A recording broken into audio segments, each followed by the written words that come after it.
گویا یہ جو 5 طاق راتیں ہیں نا، 21ویں، 23ویں، 25ویں، 27ویں، 29ویں، ان طاق راتوں میں اس رات کو تلاش کرو۔ اس رات اللہ کے فرشتے نازل ہوتے ہیں، آسمان دنیا پر، زمین پر فرشتے اترتے ہیں۔ حضرت جبریل امین علیہ الصلاۃ والسلام انہیں لے کر کے آتے ہیں، اور فرشتے کیا کرتے ہیں کہ جو بندہ اس رات اللہ کی یاد میں موجود ہو، جو بندہ اللہ تبارک و تعالیٰ کے ذکر میں موجود ہو، جو بندہ اس دن اللہ تبارک و تعالیٰ کی بارگاہ میں کسی بھی طور پر حاضر ہو، فرشتے اس کے لیے دعائے مغفرت بھی کرتے ہیں اور رب کی بارگاہ میں التجائے رحمت بھی کرتے ہیں۔ اور ایک روایت میں ہمیں یوں بھی ملتا ہے کہ فرشتے اسے مصافحہ بھی کرتے ہیں، ہاتھ بھی ملاتے ہیں۔ دیکھیے نا کتنی سعادت مندی ہے کہ انسان عبادت کر رہا ہو اور فرشتے اس کی زیارت کو آئیں۔ ہمارے صوفیاء فرماتے ہیں تو پکا پروگرام بنا لے عبادت کا، فرشتے کئی بار تیری زیارت کو آیا کریں گے۔ اور پھر ایک اور بات یہاں بڑی قابل توجہ ہے کہ انسان جب محسوس کرتا ہے نا مجھے کچھ دیکھ رہا ہے، تو ذرا اس کی عبادت کا انداز بھی تھوڑا تبدیل ہو جاتا ہے۔ تو اگر یہ ذہن ہو ہمارا کہ ہمیں فرشتے دیکھ رہے ہیں اور وہ والی مخلوق دیکھ رہی ہے جو ہماری ڈائری ڈائریکٹ لے جا کے ہمارے رب کی بارگاہ میں پیش کرے، تو پھر کچھ زیادہ ہی توجہ مسلمان کی ہونی چاہیے، زیادہ ہی انہماک ہونا چاہیے، وہ کھو جائے۔ ٹھیک ہے ہم کمزور بھی ہیں، ہمارے اندر کچھ پریشانیاں بھی ہیں، ہماری بیماریاں بھی ہیں، ہم لاغر بھی ہیں، ضعف بھی آ جاتا ہے، تھکاوٹ بھی ہمیں آ لیتی ہے، لیکن لمبی تو بات ہی کوئی نہیں، 5 تو طاق راتیں۔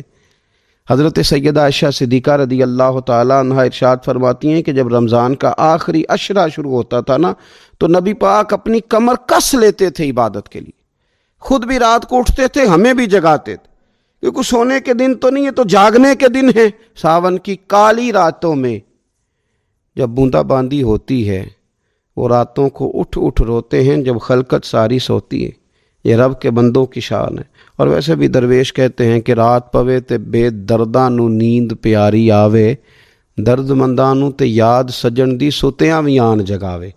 تو یہ وقت ہے خاص، اس خاص وقت اس بات کی طرف ضرور توجہ کرنی چاہیے۔ اور یہ جو کہا گیا نا کہ فرشتے نازل ہوتے ہیں بِإِذْنِ رَبِّهِمْ مِنْ كُلِّ امر، اللہ کے حکم سے آتے ہیں اور ہر کام کے لیے، ہر امر خیر کے لیے آتے ہیں۔ تو اس میں بھی ہمارے مفسرین نے لکھا ہے کہ وہ تمہارے لیے پورے سال کا فیصلہ کریں گے کہ تمہیں کیا دیا جائے گا، تم کیا حاصل کرو گے اللہ تبارک و تعالیٰ کی بارگاہ سے۔ تو اس کا معنی یہ ہوا کہ پھر تو یہ لینے کی رات ہے۔ ایسا نہ ہو کہ فرشتے آئے ہوں رب کی بارگاہ سے یہ پیغام کرم ہو کہ دینا ہے اور لینے والے سو رہے ہوں، وہ آرام میں ہوں۔ تو یاد رکھیں خیرات اسی کے پیالے میں آتی ہے جس کا پیالہ سیدھا ہوتا ہے، اور اگر پیالہ ہی سیدھا نہ ہو تو خیرات پھر پیالے میں نہیں آیا کرتی۔ تو پھر اس کو جو کہا گیا نا کہ یہ سلامتی والی ہے، تو اس میں ایک اور بات بھی ہمارے پھر مفسرین نے لکھی ہے کہ اس رات شیطان تو ویسے ہی قید ہے، اس رات بندے کا نفس بھی نہیں اسے تنگ کرتا۔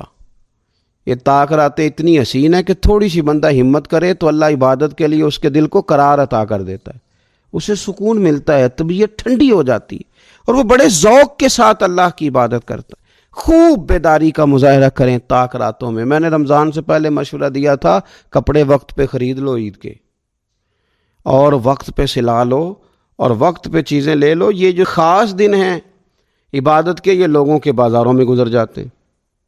یہ زیادہ تر وقت ہمارا خریداری میں اور شاپنگ میں اور ایسے مہمل کاموں میں صرف ہو جاتا ہے کہ جن کی وجہ سے یہ خاص چیزیں جو ہمیں میسر آنی تھیں ان سے ہم کئی دفعہ رہ جاتے ہیں۔ تو اس رات کرنا کیا ہے؟ زیادہ سے زیادہ کھڑے ہو کے رب کی عبادت کریں، قرآن شریف کی تلاوت کریں، استغفار پڑھیں۔ سیدہ طیبہ طاہرہ حضرت عائشہ صدیقہ رضی اللہ تعالی عنہا نے عرض کی یا رسول اللہ اگر مجھے یہ رات مل جائے تو کیا پڑھوں؟ تو فرمایا عائشہ تم یہ دعا مانگنا، اللہم انک عفو، اے اللہ بے شک تو درگزر کرنے والا، تحب العفو، اور تو درگزر کرنے کو پسند بھی کرتا ہے، فاعف عنی، ہم سے بھی درگزر فرما، ہمارے گناہوں کو معاف فرما۔ یعنی اس رات اللہ سے درگزر کا سوال کریں۔ جو لوگوں کے سامنے اپنی خطائیں ہوتی ہیں وہ تو ویسے بیچارے ہر وقت معافی مانگتے رہتے ہیں، جن کے پیش نظر اپنی غلطیاں ہوتی ہیں، جو اپنے رب کریم کی بارگاہ میں حاضر ہونے کا ارادہ رکھتے ہیں صاف ستھرا ہو کر، وہ تو ویسے ہی معافی کے طلبگار ہوتے ہیں۔ تو یہ تو خاص چانس ملا ہے معافی مانگنے کا، تو بالکل سستی کا مظاہرہ نہ کریں، بالخصوص وہ لوگ جو اعتکاف میں موجود ہیں۔ نیند تو کسی وقت بھی آ جاتی ہے، آپ دوپہر کو بھی ذرا چپ کر کے لائٹ آف کریں تو یہ آ ہی جاتی ہے۔ آپ سر شام بھی تھوڑا سا کھانا کھانے کے بعد اگر کمر سیدھی کرنے کو بھی لیٹ جائیں تو نیند تو پھر بھی آ ہی جاتی ہے۔ لیکن یہ سنہری قسم کے ایام ہیں، سختی نہیں، پابندی نہیں، فرض نہیں، لیکن اگر شوق کے ساتھ، ذوق کے ساتھ، توجہ کے ساتھ، میں ایک مثال دیا کرتا ہوں کہ یہ ہمارے پاس قیمتی دن ہے رمضان کے، ایک عمل کا ثواب 70 کے برابر ہے۔ تو جس طرح انسان کے پاس کوئی چیز تھوڑی دیر کے لیے آئے تو اس نے جانا ہو تو لوگ اس سے زیادہ فائدہ اٹھانے کی کوشش کرتے ہیں۔ کبھی کبھی نا محبت کا بھی تو موقع نرے خشک نہیں نہ ہو جانا چاہیے، نہ علماں وچ پھسا سانو تو یار دی گل سنا سانو، اوتھے علم دا سکہ نہیں چلدا جتھے عشق ہوراں دا ڈیرا ہے۔ تو کبھی ادھر بھی ہیں حقوق العباد کے معاملے میں نزاکت۔ اور پھر جو آیت میں نے قرآن پاک کی پڑھی، ایک تو یہ ہے کہ آپ لوگوں سے معافی لے، معافی مانگے۔ ہمارے ہاں نا معافی کا مزاج قبول کریں، جب کوئی بندہ معافی طلب کرے تو معافی، ہمارے ہاں معافی مانگنے کا رواج میں آپ یقین کریں سرے سے ہے ہی نہیں، بلکہ الٹا لوگ چڑھائی کر جاتے ہیں، کہتے ہیں اوہو تم نے معافی مانگ لی ہے تو معاملہ ہی ختم ہو گیا۔ اور جو آدمی، میں بڑے زمانے سے کہہ رہا ہوں کہ میرے ملک میں ایک رواج بنتا جا رہا ہے، جس کی زبان جتنی زیادہ سخت ہوتی ہے اس کا عروج اتنا زیادہ ہوتا ہے۔ جو تھوڑا سا شرافت کا مظاہرہ کرے لوگ اسے بزدل سمجھ لیتے ہیں۔ عزیز بھائیوں، اپنی زندگی میں معافی مانگنے کا مزاج بنائیں۔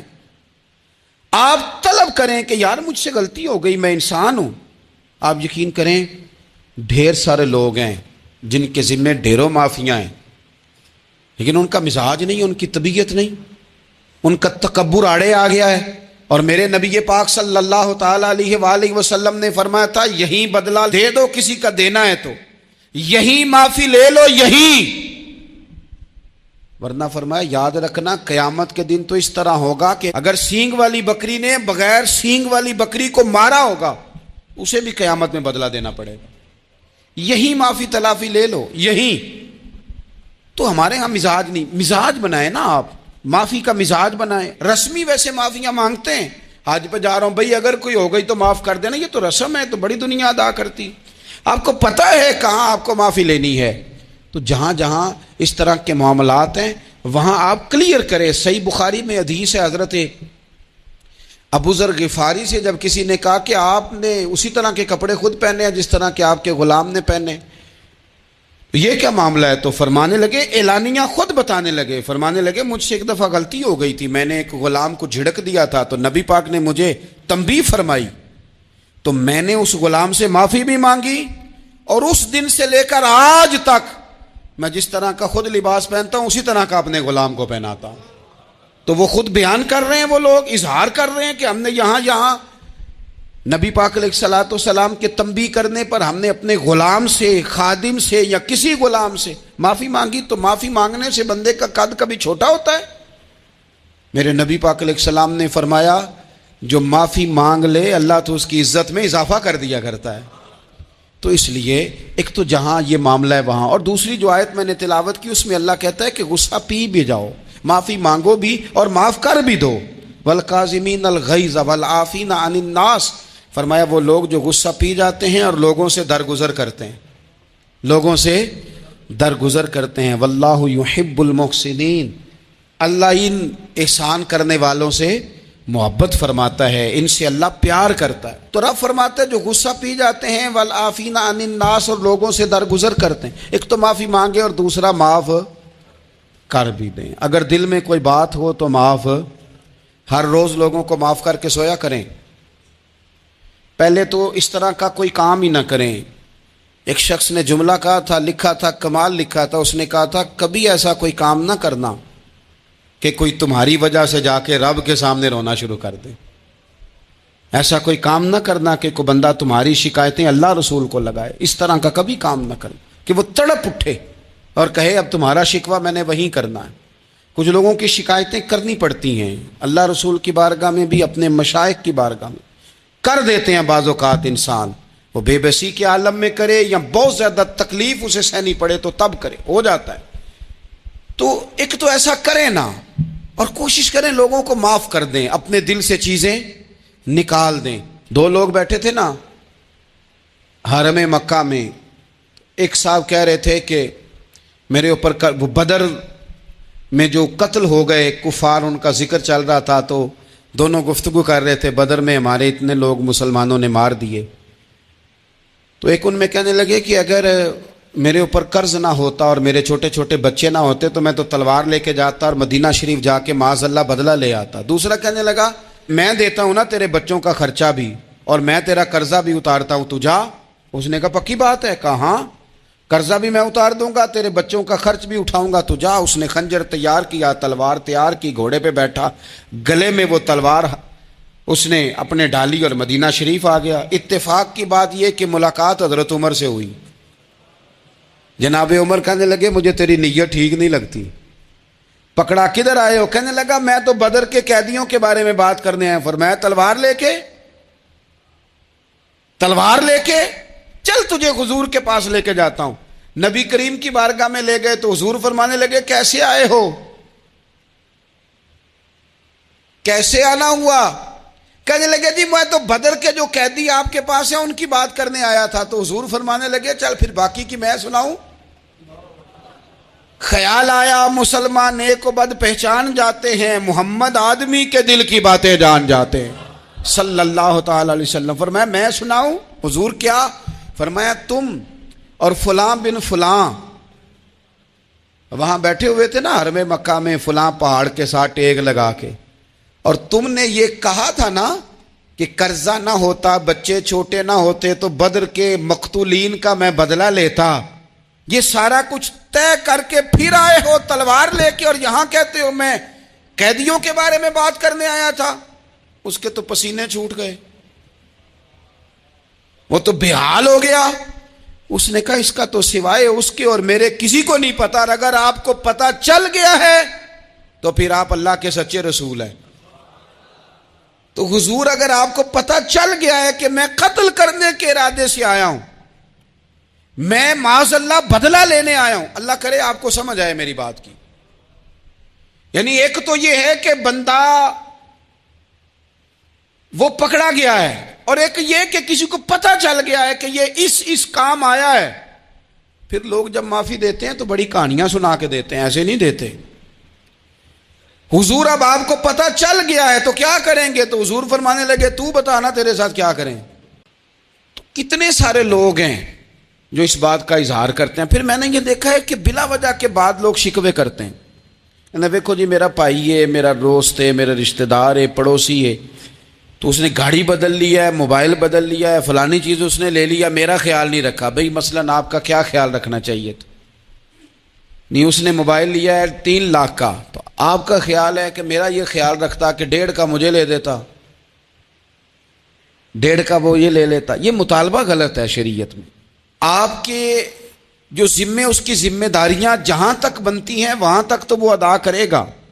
دیکھیں نا شریعت اسلامیہ بڑا پیار کرتی ہے بندے کے ساتھ، تو کھرب پتی بندے پر بھی شریعت نے یہ نہیں قدغن لگائی کہ تو کھرب پتی ہے تو اس طرح کر 40% زکوٰۃ دے، یہ نہیں کہا۔ لاکھ پتی بھی 2.5% ہی دے گا اور ارب کھرب پتی بھی 2.5% ہی دے گا۔ اگر اس کے دل میں وسعت اللہ نے پیدا کیا تو وہ لوگوں کا خیال کرے۔ تو حقوق العباد کے معاملے میں بعض تو ہمارے مطالبات ہیں جو مطالبے ہی سرے سے درست نہیں، سرے سے ٹھیک نہیں، لیکن جو بعض اوقات ہمارے وجود سے، لہجے سے، آنے جانے سے ٹھیس پہنچ جاتے، میں پرسنلی بعض چیزوں کو نوٹ کرتا ہوں اور مجھے ان کا بڑا خیال رہتا ہے۔ میں محسوس کرتا ہوں کہ نہ چاہتے ہوئے بھی ہمارے رویے سے بعض لوگوں کو تکلیف ہوتی ہے، نہ چاہتے ہوئے۔ تو حقوق العباد کے مسئلے میں ہم زیادہ کمزور ہو جاتے ہیں۔ آج یہ سوچنا ہے کہ وہ جو میری ذمہ داریاں ہیں، جو شریعت نے، دین نے، اسلام نے، اور کچھ میں نے خود کہیں شاگرد بن کر، کہیں ارادت مند بن کر، کسی جماعت کا ممبر بن کر، کسی مسجد کی ذمہ داری لے کر، کسی ویلفیئر کام کی ذمہ داری لے کر، کسی غریب کی ذمہ داری لے کر، کسی مزدور کی ذمہ داری لے کر، جو میں نے اپنے اوپر خود چیزیں ضروری قرار دے لی ہیں، میں ان میں کہاں تک کامیاب ہو سکا ہوں۔ اپنی ذمہ داریوں کا. حضرت معاویہ بن خدیج رضی اللہ تعالیٰ عنہ ایک صحابی ہیں، وہ فرماتے ہیں کہ مجھے حضرت عمر نے کہیں بھیجا تھا جہاد کے لیے، تو میں وہ کامیابی کی خبر لے کر دوپہر کو لوٹا. تو عرب شریف کے اندر چونکہ گرمی زیادہ ہوتی ہے، میں نے مناسب نہیں سمجھا کہ میں حضرت عمر کو دوپہر کو جگا کے خبر دوں کہ حضور بے فکر ہو جائیں، اللہ نے کامیابی دے دی. میں نے شام ہونے کا انتظار کیا. یہ ان کے اچھے اخلاق کی علامت، اعلیٰ ظرفی کی بات بتا رہے ہیں. کہتے میں نے شام ہونے کا انتظار کیا، مغرب کے وقت یا عصر کے وقت میری ملاقات ہوئی تو میں نے حضرت عمر سے کہا کہ حضور الحمدللہ اللہ نے کامیابی دے دی، جس مہم پہ آپ نے بھیجا تھا وہ اللہ کے فضل سے اس مہم سے کامیابی ہو گئی. تو حضرت عمر فرمانے لگے دیر سے کیوں آئے؟ مجھے تو امید تھی کہ تم سرے دوپہر آ جاؤ گے. میں نے کہا حضور میں دوپہر کو ہی گیا تھا، دوپہر کو ہی گیا تھا، پر سوچا کہ آپ آرام میں ہوں گے. کیا جواب ہے، اور کیا اس جواب کے اندر بہت سارے لوگوں کی ترجمانی ہے. حضرت عمر فرمانے لگے آرام کرتا تھا میں، پر وہ دور گزر گیا. اب تم دوپہر کی بات کرتے ہو، اب تو رات کو بھی کم ملتا ہے. وہ تھا ایک دور. اب جب اپنے ذمے خود ذمہ داریاں زیادہ لے لی، اب کیا پتا کہ کوئی کہاں سے چل پڑا ہے تجھے ملنے کو. وہ دور گزر گیا جب تو سوتا تھا، من چاہی زندگی بتاتا تھا. اب تو نے خود یہ فیصلہ کیا ہے. اب تو میں بھائی تم دوپہر کی بات کرتے ہو، میں تو رات کو بھی گشت کرتا ہوں کہ کوئی ضرورت مند تو نہیں، کوئی حاجت مند تو نہیں. تو جو ہمارے ذمہ داریاں ہیں ان میں نازک حد تک امام بہقی روایت لائے ہیں. ایک صحابی تھے جو حضور کو ہنسایا کرتے تھے، حضور کو ہنساتے تھے، نبی پاک کو بڑے پیارے تھے. اس طرح کے بھی کچھ بندے ہونے چاہیے، اس طرح کے بھی کچھ بندے. صحابہ کرام علیہم رضوان فرماتے ہیں جب حضور غم امت میں پریشان ہوتے تھے تو ہم منتظر ہوتے تھے کہ کبھی وہ ہنسانے والا آج آ جائے نا، دو چار باتیں ایسی کر جائے نا ہنسانے والی، تو معاملہ ٹھیک ہو جائے. کچھ لوگ ایسے ہوتے ہیں جن کو دیکھ کے ہی چہرے پر تازگی آ جاتی ہے. مثل تعویذ ہوتے ہیں نا کچھ لوگ، وہ جب بھی ملتے ہیں شفا ہوتی ہے.